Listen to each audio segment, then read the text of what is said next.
Hey there, Georgie. That was awful. This is another episode of The Carpool Critics. My name is Nicholas. My name is Jessica. I'm Charlotte. And if you can catch it from the beginning, we just came out of the movie of It, Chapter 2. It obviously follows It, Chapter 1. I don't know where to start, actually, for this one. No, it basically follows It, Chapter 1, which, if you haven't seen by now, how dare you? Why are you listening to a review on It, Chapter 2 if you haven't seen It, Chapter 1? Technically, we didn't do a review on Chapter 1. Shh. They don't need to know that.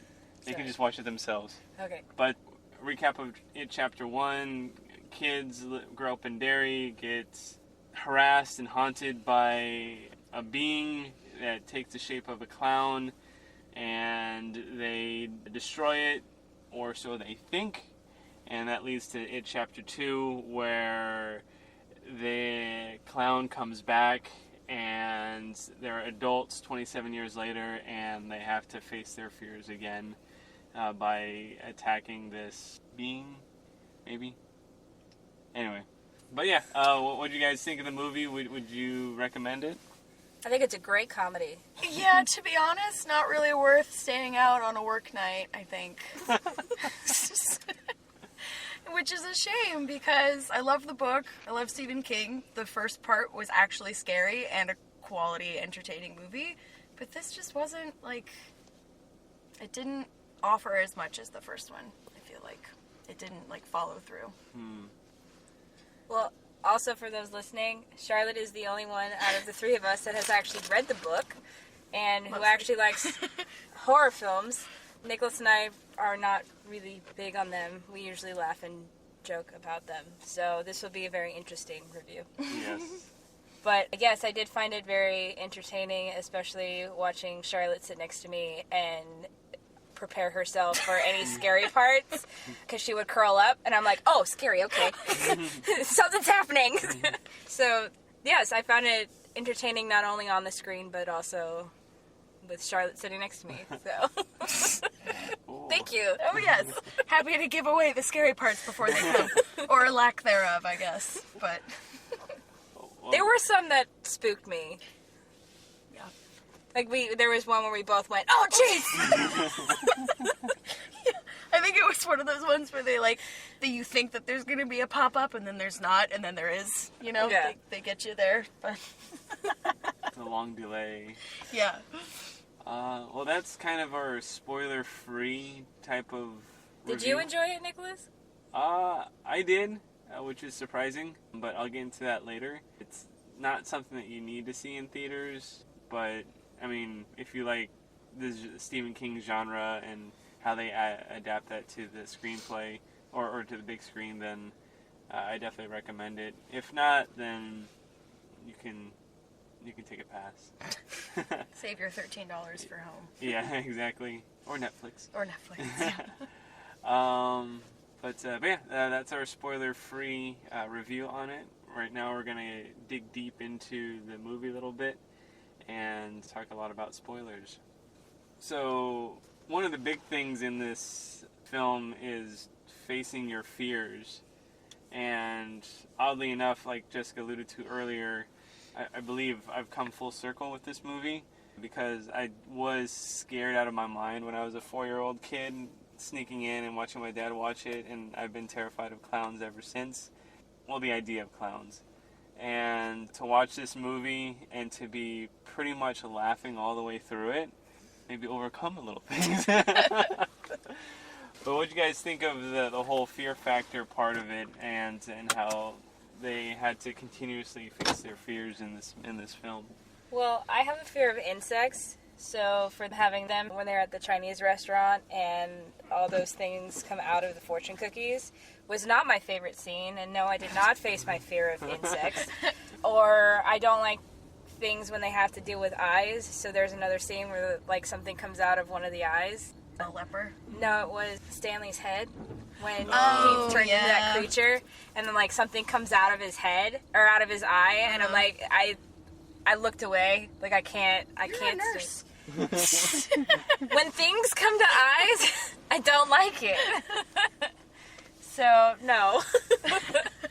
What about you, Charlotte? Let's see. I think that them, facing their fears was pretty true to the book. And I think that the actors did a good job capturing what that fear must actually be like, I only wish that they had stuck a little bit more closely to, in the adult part where, well, I say the adult part because in the book it switches back and forth each chapter between the children and the adults. When the grown-ups are exploring the town trying to find their tokens, which don't really exist in the book, they kind of switched around the order and didn't include some of what happened to who, and those were some of my favorite parts of the book. I thought that those were some of the scariest parts of the book, so I was a little disappointed that they didn't put that in there. However, I really liked Bev's scene because that part of the book freaked me out so much, so I think they did a good job with that scene, at least.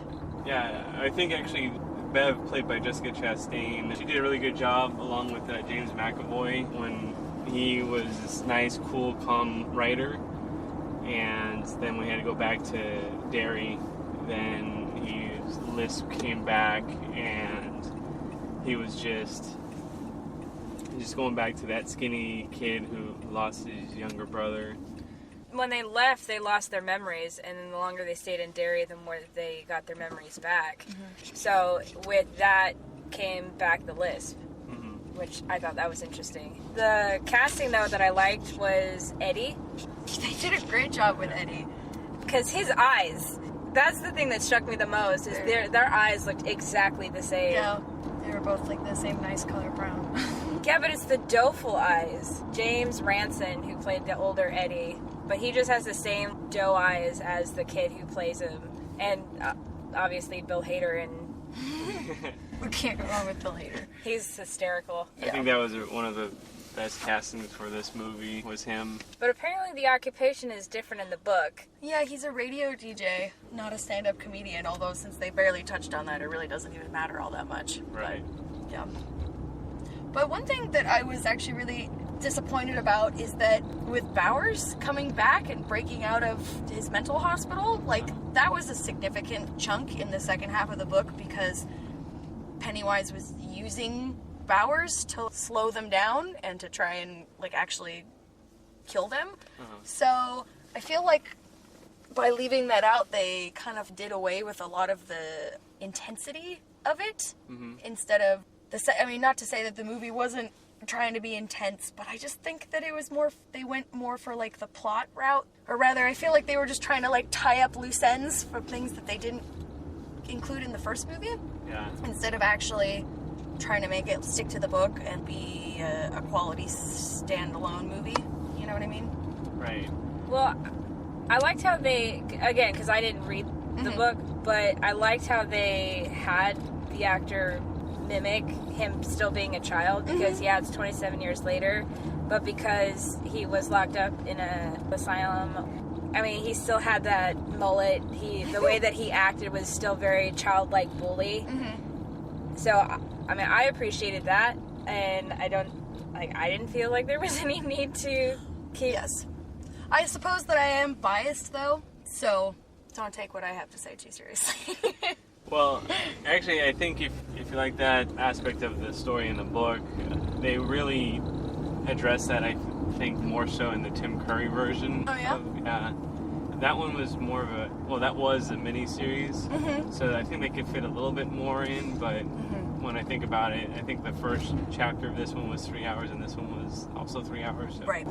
So, technically it is maybe the It same. is like a 1,200-page book, so I can't fault them too much for having to leave a thing or two out, I suppose, but... Yeah. I will say this, though, but it kind of goes with what you were saying, because one thought I did have is, as they're climbing further into the pit towards the end of the movie in order to destroy Pennywise, my thought was, if he knows that they're there, because that's what he's been wanting for 27 years, why is he getting them so close to this thing without any, like, to the heart of where he lives? Right. And without any sort of distraction, and he's literally getting them to do this ritual. That's a really good point, because in the first movie, if we're, going with that continuity, when they were going down into the sewers, he tried to break up the group and tried to get them to go different directions, And Bowers took one of them, remember? And that's why he fell down in the hole in the first place. Oh, God, that's right. I forgot about that. Benefits of watching it last week. Did you see any more other comparisons where that they kind of went away from the book, Charlotte? Yeah, one thing that I don't really understand why they didn't include, because I feel like it would have added a lot to the movie as a whole, and also maybe wouldn't have been too difficult to include, is in the book, things very much seem like they are laid out to happen, as if the group is meant to be doing the things that they're doing. Like when Bill stumbles upon his old silver bike, in the book it's more of like this magical happenstance that was thrust onto him, and then he brings the bike back to Mike's house. And Mike's like, that's so weird, because just the other day I felt compelled to buy a new bike chain and 5 flashlights and stuff like that. So the things kind of like fall out almost as if it's like fate in the book, that they were meant to go and fight Pennywise. And Pennywise kind of plays into that, like he knows that that's what their fate is, which I think is why he's trying to stop them. So I feel like just a couple of little things here and there could have laid that out a little bit more, And I think it could have been subtle. I don't think they would have had to have done too much to make that super obvious either. But I think that was like a major theme of the book. So I'm a little disappointed that they left that out. But again, that's 1,200 pages and 6 hours of movie. So. One thing I'm curious about, though, is to see what their deleted scenes are. Yeah, I bet that would be good. Because I feel like they did have a lot of that content, but they had to cut things out. Right. One thing there's a few things that I just couldn't get past, which is really dumb, but it's the guy who plays Mike, Isaiah somebody. He's the Old Spice guy? Really? Yes. What? I thought that was Terry Crews. No. Oh, that was before Terry Crews. He's the Old Spice guy. Oh, really? Wow. So you can't take him seriously? No, I see him and I see the Old Spice guy. And I'm like, I'm sorry, I've seen him in other things, but every single time I see him, I just think of him as like, and now I'm on a horse. Oh, God! That is him! You said that, I pictured it. So I was really trying to take him seriously, but I really couldn't. Oh, jeez. But then they also did a little CGI with the kids' faces, because they superimposed younger Ben's face on a different kid, because He looked weird, didn't he? Yeah, they did it with Eddie for a little bit, and then I noticed that too. Yeah, there was a few of them that they superimposed their younger kid faces onto. They must have had to have added a scene later, like in editing or something like that, after the kids are now 2 years older, and when you're 12 to 14, that makes a major difference in how you look. So. They're 17. Now they are? Yeah. Oh, okay, then yeah, they're supposed to be 12. Yeah. But yeah, there is a lot of change. But I was just like, I'm looking at it, and that's what I was telling you. I'm like, did they CGI their faces? Which is weird, because usually they do it with the adults, not the kids. Yeah. These deep fakes are getting out of hand. So you can definitely tell when they shot before they grew up versus after, because then they did the superimposing thing. I'm like, you tried real hard, but the thing that really made it clear for me that they did it was Ben, because yeah, he's the fat kid, but the person who they got him to be, like when they did the superimposing, was a fatter kid. So I'm like, yes. He has a bigger face. Yeah, it did. It looked like it didn't fit on his head. It was kind of strange. Yeah.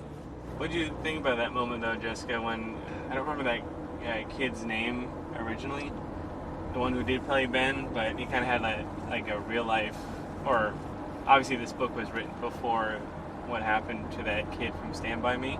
What was that guy's name? River Phoenix? No, the fat kid from... Oh, Jerry O'Connell. Yeah, it kind of, I don't know. Burno! I couldn't... Wait, Burn. I Stand By couldn't... Me? Oh. I couldn't... Also Stephen King? Yes, no. I know that. I'm sorry. I couldn't not think of that moment when he came back and he was this good-looking, chiseled guy compared to what he was as a kid. But Wait, do you mean like Jay Ryan, who plays Ben, or Jerry O'Connell, who played Bert in Stand By Me? I'm saying that watching it Chapter 2, seeing Matt, the round kid, turn into a model reminded me of the real Jerry O'Connor, or whatever his name is. O'Connell. That just reminded me of it, and I couldn't get that out of my mind watching him on the screen. Well, the main reason why I actually wanted to see this film was because I love James McAvoy, but I like Jay Ryan, and I was really hoping that they would do something with his shirt off, and they did. So I was like, yes, you got to see his abs. I want to go back, Charlotte. How was the ending of, like, how Pennywise was defeated? Okay, full disclosure, the book freaks me out so much that I still have about 150 pages to go because Okay. every 15 pages that I read, I would get so anxious that I had to put it down. Okay. But I do know how it ends. Okay. And I think that was probably about as close as you can get to how it happened in the movie versus the book. Uh-huh. But I feel like they didn't make that intense enough. Like, the tiny shriveling Pennywise was funny. Yeah. You know, like, I feel like they could have made that a lot more intense than it came across. Do you know what I mean? Yeah. Yeah. It reminded me of something, and I can't quite put my finger on it. Like when he got so small. Give him a baby voice. Yeah. No, I know, but like it reminded me of something else that I've seen, and I can't put my finger on it. And hopefully I'll remember.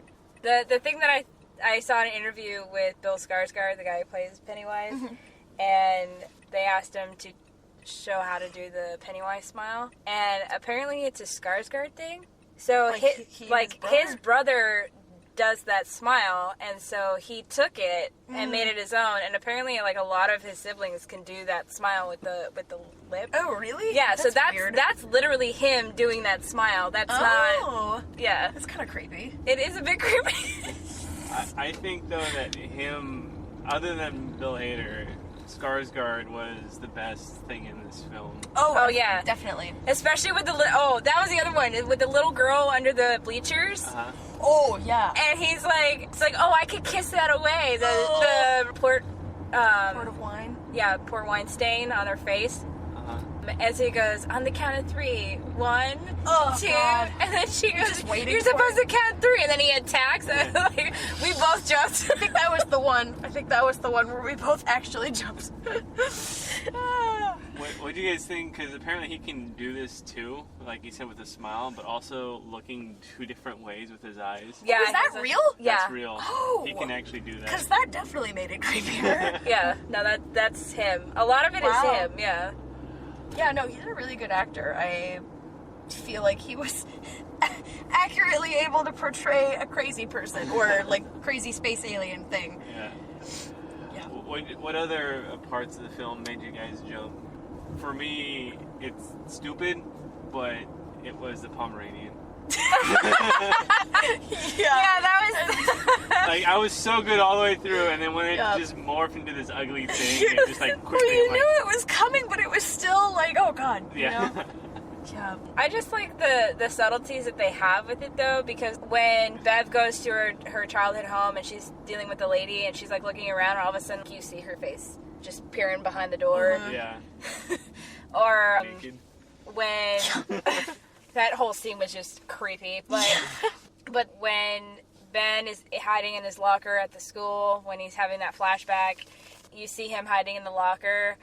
You have the poster of New Kids on the Block, which is funny because it made it seem like the locker was a lot bigger on the inside than it was on the outside. It did It's look like like the that. TARDIS. Yeah.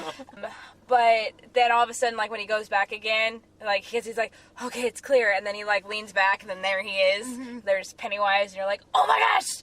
So they did a good job with their subtle stuff, but like I said, I knew things were coming because of Charlotte. Because I tensed up when I knew things were coming. Benefit of reading the book. Prepare yourself for the scary moments. But definitely, I think the Port Wine Stain one with the little girl, that was definitely Yeah. the big jump for me. I think mine was still, even though I laughed when it happened, I think mine was still Bab's scene in her old home because I was not expecting that woman to come out looking like that. Oh, Yeah. 100% was not expecting that. Yeah, so that kind of freaked me out. Actually, I was expecting like Pennywise, but no, that was freakier. Yeah, because I thought it would. I think in the trailer they actually show the old woman comes out naked, but that is not at all what they show in the film. She's like this 8 foot tall, Yeah. very grotesquely old woman, and it's like, oh, not what I was expecting. No, not entirely. Did you guys catch any Easter eggs in this film? Did you I caught 3. really Uh-huh. elaborate? Well, first one, obviously the huge one, was Stephen King actually in the film. Oh yeah. Oh yeah, As, yeah. I was like, that's Stephen King. He likes to do that sometimes, which I like about him. I thought it was funny how he declined to have the actual author sign his book. Yeah. They kept saying that with Bill's character that nobody likes his endings. And that's what people complain about Stephen King. Yeah, no so one likes that- his endings. Yeah. I thought that was funny. Yeah. The other 2 kind of tie into The Dark Tower. If you haven't seen that movie, that's quite alright. You don't have to see that movie. It's a good sci-fi one that kind of ties all of Stephen King's films together, or books. But they did have some things in there, like the house that they go into, the old broken down house to Neibolt Street. to go down and find Pennywise going into the sewers and stuff. In the movie, that was kind of the same house that the kid goes in to transport to the other planet. Also, when Idris Elba and the kid are in the forest at night, kind of just resting while they're on the way over to a village, they're actually in the ruins of a carnival with a roller coaster, and the roller coaster ride is called Pennywise. Oh. And so it was interesting because obviously they had a carnival in this one, and then that actually kind of ties into like what Pennywise is this evil entity that all it wants to do is to break free and consume people with fear, and that's how it grows. And Well, he everything. says I'm an eater of worlds. Yeah. Because that's how he's saying, like, how he got so big. It's like, I'm an eater of worlds. You can't destroy me. And you remember that's what was trying to break through in the Dark Tower. That's the reason why they have the Dark Oh, that's Tower. interesting. Oh, I realized what his face reminded me of. Hmm. When he got to small person, because his head was still huge, and because of, like, the way that it's shaped, it reminded me of Tim Burton's Alice in Wonderland, The Queen of Hearts. Oh, yeah. Yeah, Stephen King does that a lot in his books. They're all written in the same universe, and he ties them together. Like, for example, my favorite book ever is The Shining. Dick Halloran, the cook, who also shines. They left this part out in the movie, but in the book, there's a fire back in the 30s that Pennywise was essentially responsible for, and one of the people there was Dick Halloran. So Stephen King kind of like rewards you for reading his books. You're like, hey, look at that, like, cool, you know. So I like that he does everything in the same universe, so that it kind of like they feed into each other. Do you think the Losers Club has a little bit of the shine? That's what brings them together because they're broken like everybody else. That's a really good point. I hadn't thought about that. Maybe. If there's any shine aspect, I feel like it would be in the laying out of the fate for them. But they kind of. I think it's glossed just over more of that. the experience, because they all had those experiences, and that brings them together. Because it's like one of the totems that the one that Mike has is the rock that Bev threw when they all ended up getting together for the first time as the Losers Club. So that's the one that he put in, and I love that because it's this very intense scene. And it's like, that's not gonna burn. I like when they're talking about that. Yeah, no, the comic relief was good, but there was too much of it. It was more of like they Well, were in here's the comedy thing, mode though, the whole is time. that yes, there was a lot of comic relief, but I don't think they intended the scary parts to be as funny as they were. That's true. So that's probably why it seemed like there was so much comic relief, because we were laughing at the scary as well as the comic relief. That's a good point. Well, that actually kind of leads into the next thing. What was your guys' favorite moments of the movie? That's a good question. I'll start it off. It actually is in the same vein as what you guys said. Something that was meant to be scary, but was totally funny. Which is when Eddie is getting his inhaler and he goes downstairs and he hears his mom just like crying out for him, and it's like this hooded thing that's being chained up to the vents is coming at his mom, and he's trying to The save leper. her. Yeah, and it's just, and then he finally overcomes it, and all it wants to do is just like stick its tongue down Eddie's throat, and then eventually yaks on Eddie. I just couldn't help it because, you know, that's just something that you see like comedians in a bad rom-com try to do. Just kind of come at each other. That's like, bingo. Maybe that's why they put that very inappropriate love song right at the moment that he got spewed on. That could be. Oh gosh. Let's see. I probably will go with the girl with the port wine stain. Yeah. Because when she goes down, she's trying to find the firefly that brings her underneath the bleachers at this baseball game, and that's where she meets Pennywise. And she actually was smart for a split second and was like, "Don't know you, I'm not going to talk to you." But then he cries, and he just, like, the way that he just becomes vulnerable, I'm like, no. He's playing you. But that's the whole point. And because here's this clown, and he knows, I mean, he's not really a clown, he's an alien, but he is he an alien in the book? He does come from outer space, but it's kind of more like he's not like an actual alien per se, like as we would think of an alien. He's just like this eternal being, kind of, sort of. Like he came from like before time, sort of thing. Okay. Yeah. It's not really ever explained super thoroughly in the book, which I don't even know how Stephen King would explain that. So I don't blame him for leaving it a little bit ambiguous. But yeah, so like for him to have that emotional raw scene, but only just to manipulate, and as the watcher you know that it is a manipulation scene, but then the little girl falls for it, and then it's the count of 3. The 3 was really good. Yeah, Yeah, how she says 3. and then he jumps is like, that's Yeah. Yeah, that was a good one. I think I liked I like the way that they tied it into with each other.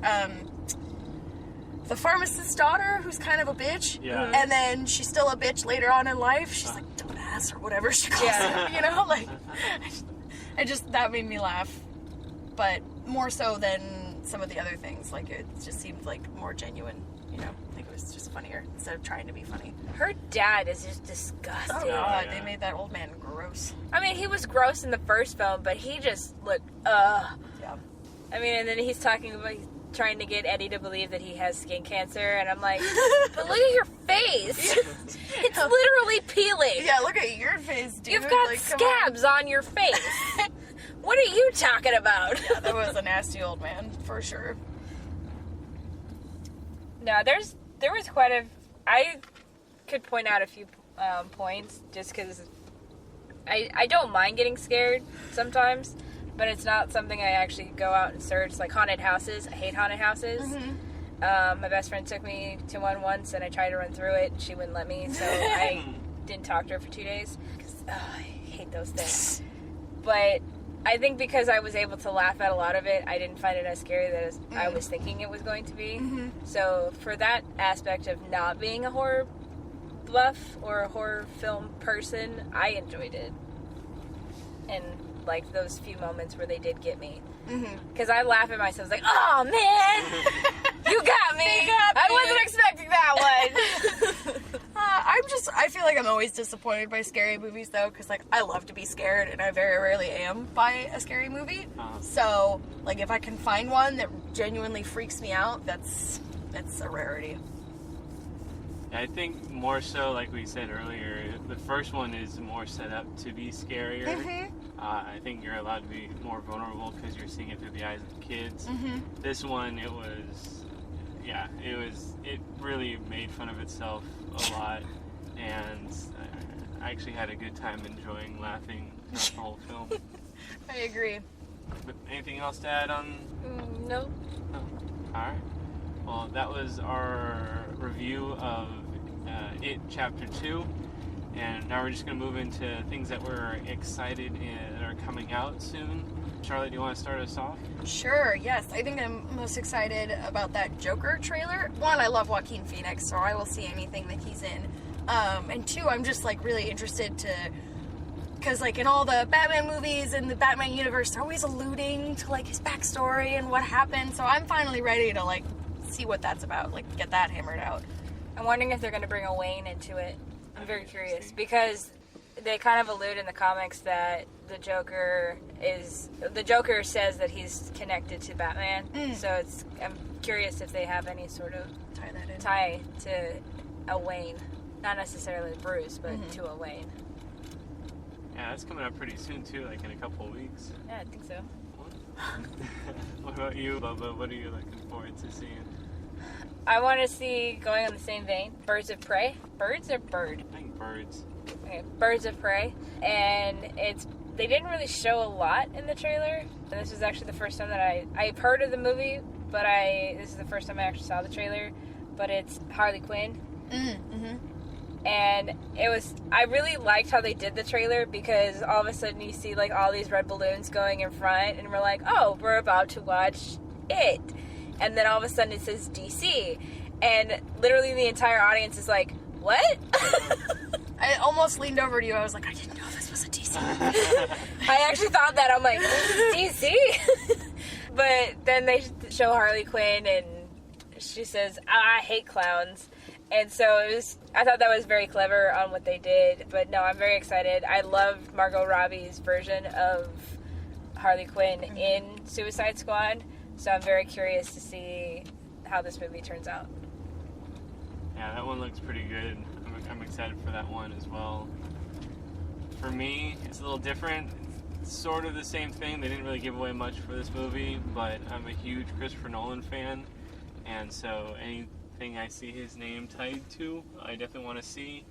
And I don't know what the heck this movie's about. I don't even know where to begin. As soon as they said Christopher Nolan, I'm like, I'm in. Yep. And then they finished the trailer. I'm like, I don't know what I saw. But I'm in. I'm down. I'm gonna watch it. And that movie is called Tent. And yeah, whenever that comes out, I'm in. Yeah, anything more you guys want to add before we sign off? Don't trust clowns. I think everyone already knew that one. Don't go down the storm drains. Leave the paper boat.